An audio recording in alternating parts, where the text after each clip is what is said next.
Master body బాగా పెరగాలంటే ఏం చేయాలి? వర్కౌట్ చేస్తున్నా, డైట్ ఫాలో అవుతున్నా. నిద్ర బాగా పోతున్నావా? నిద్ర నాకు సరిగ్గా రాదు, దానికి ఏమైనా సొల్యూషన్ ఉందా? ఫోన్ పక్కన దింగి పడుకుంటే ఏంటి బ్రో అంత మాట అన్నావు? ఇప్పుడు నువ్వు వర్కౌట్ చేస్తున్నావు, బైసెప్ కర్ల్స్ చేస్తున్నావు అనుకో, నీ మైండ్ బైసెప్ ని విజువలైజ్ చేసుకుంటది, అంటే బైసెప్ డ్యామేజ్ అవుతున్నట్టు. అట్లాగే స్లీప్ అనేది కూడా రికవరీ అనేది విజువలైజ్ చేసుకోవాలి. ఎట్లా అంటే ఒక రిలాక్సింగ్ ఫేజ్ లోకి నిన్ను నువ్వు తీసుకెళ్ళాలి. దానికోసం మిలిటరీ స్లీప్ మెథడ్, ఒక కంఫర్టబుల్ పొజిషన్ని నువ్వు సెట్ చేసుకోవాలి. రెండోది వచ్చేసి విజువలైజేషన్.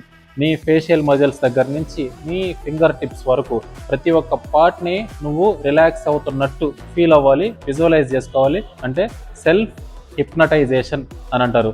ఇది కూడా చేసేటప్పుడు deep breath and slow breath out. ఇట్లా డీప్ బ్రీత్ చేస్తున్న ప్రతిసారి కూడా ఆ బెడ్ లోపలికి నువ్వు సింక్ అయిపోతున్నట్టు ఫీల్ అవ్వాలి. సో అప్పుడేమవుతుంది అంటే ఆటోమేటిక్గా కంప్లీట్ రిలాక్సేషన్